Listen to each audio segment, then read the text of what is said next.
माता को पार्वती माँ ने श्राप क्यों दिया?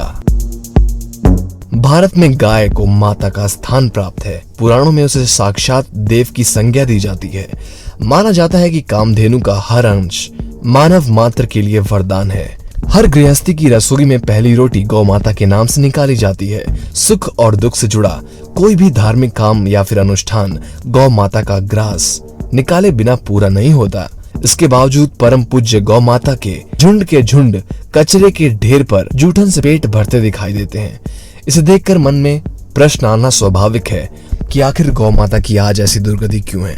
उसका उत्तर माँ पार्वती के श्राप से जुड़ा है। दोस्तों जरा गौर से सुनिएगा क्योंकि ये बात बहुत जरूरी है।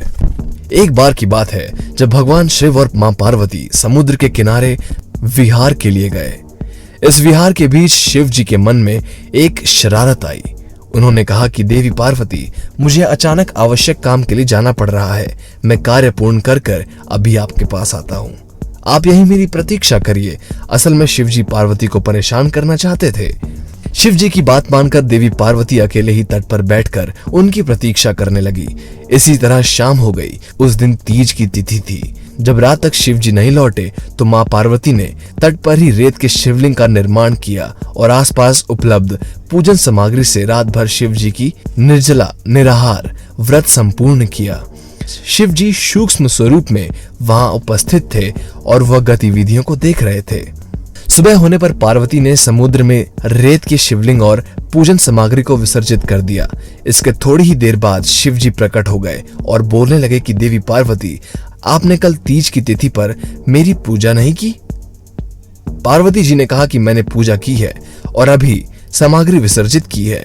शिव जी अभी भी पार्वती के साथ ठिठोली करना चाहते थे। उन्होंने कहा कि पार्वती, मुझे तो पूजा का कोई चिन्ह दिखाई नहीं दे रहा है। अगर आपने पूजा की है तो उसका प्रमाण दीजिए। शिव जी की बात सुनकर माता पार्वती ने आसपास देखा। उन्हें एक गाय खड़ी दिखाई दी। उन्होंने शिव जी से कहा कि ये गाय मेरी साक्षी है। मेरे पूजा करते समय यह उपस्थित थी। शिव जी ने गाय से पूछा कि क्या पार्वती ने पूजा की है। गाय ने नाम में सिर हिला दिया। शिव जी ने कहा, पार्वती, आप असत्य कह रही हैं। गाय ने तो गवाही नहीं दी।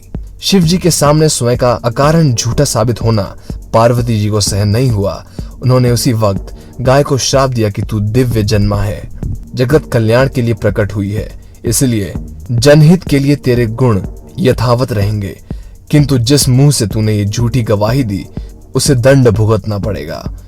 झूठ बोलने के कारण अब जूठन ही तेरा आहार होगा। इस तरह झूठ बोलने से गौ माता क्रोध की भागी बनी। आज तक उनकी संतति अच्छा भोजन प्राप्त होने के बावजूद जूठन ही खाती है।